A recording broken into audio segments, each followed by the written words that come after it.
suis rentrée dans la fonction publique il y a 6 ans maintenant. Mon premier poste a été en Seine-Saint-Denis. J'y ai travaillé pendant 4 ans. J'ai mené un certain nombre d'enquêtes administratives liées à des signalements qu'on avait reçus dans notre département, un certain très gros dossier qui faisait la une des médias. Et du coup, j'ai tout de suite commencé à travailler sur cette thématique qui m'a passionnée pour différentes raisons, à la fois d'un point de vue technique, mais aussi pour le sens que ça avait. Et puis, dans une suite assez logique, mon second poste a été au ministère des Sports. Et sur ce poste-là, je travaille à la cellule Signal Sport.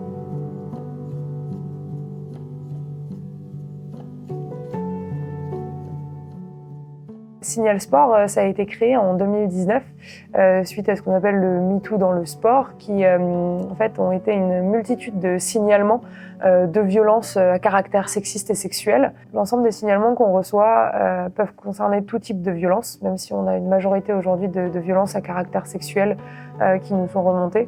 Et ces violences, elles peuvent être faites à l'encontre de femmes, d'hommes, de petits garçons, de petites filles.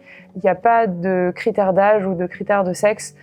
Tout le monde est concerné, tout le monde peut en être victime. Quand on nous écrit à Signal Sport et qu'on reçoit un signalement qui est grave et où on peut établir un danger imminent, on a une procédure d'urgence qui nous permet d'écarter très rapidement une personne d'un club. Celle-ci ne pourra plus venir dans le club, entraîner, animer, être au contact des mineurs, ce qui va de fait protéger les victimes ou les éventuelles victimes et donc la réitération des faits. Dans un cas sur deux, on aboutit à une mesure administrative d'interdiction d'exercer. Ça veut dire que la personne mise en cause initialement est interdite d'exercer, ne peut plus se rendre dans son club, ne peut plus encadrer.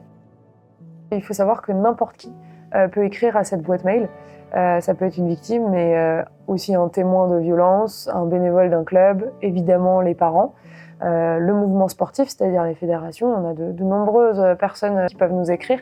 Et dès lors que c'est une victime, on prend le soin de les orienter vers une association partenaire du ministère des Sports pour leur prodiguer un accompagnement psychologique si elles le souhaitent. En parallèle de ça, on va avoir des échanges avec nos collègues en service déconcentré dans les départements qui mènent, eux, les enquêtes sur le terrain, font des contrôles, etc.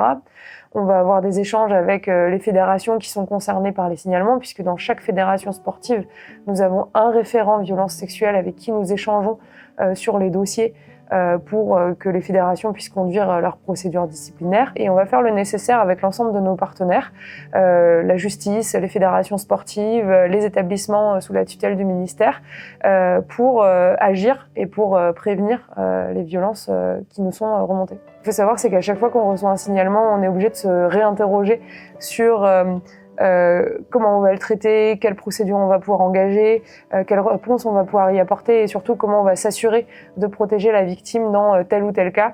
Et en fait, on se rend compte que c'est jamais la même situation qui se présente à nous. Depuis la création de la cellule, donc fin 2019, on recense aujourd'hui plus de 1300 signalements arrivés à Signal Sport qui ont donné lieu à une enquête administrative. On a de plus en plus de signalements qui arrivent à Signal Sport, c'est quotidien.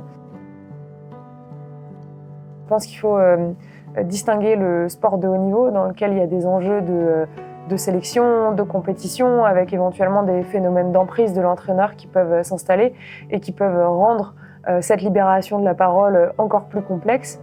Et dans le sport amateur, il y a un enjeu de formation des éducateurs pour que les victimes puissent trouver une oreille attentive et puissent parler en toute sécurité avec quelqu'un qui va les croire et les accompagner dans la procédure qu'ils vont pouvoir engager. On est en train de changer les pratiques et les comportements et qu'on va vers un sport plus transparent, garant de la sécurité pour nos pratiquants et pour nos enfants.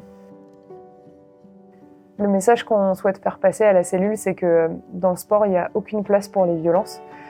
Qu'on soit victime, témoin ou proche, pour se protéger et pour protéger les autres, il faut écrire à Signal Sport, on sera là pour vous écouter.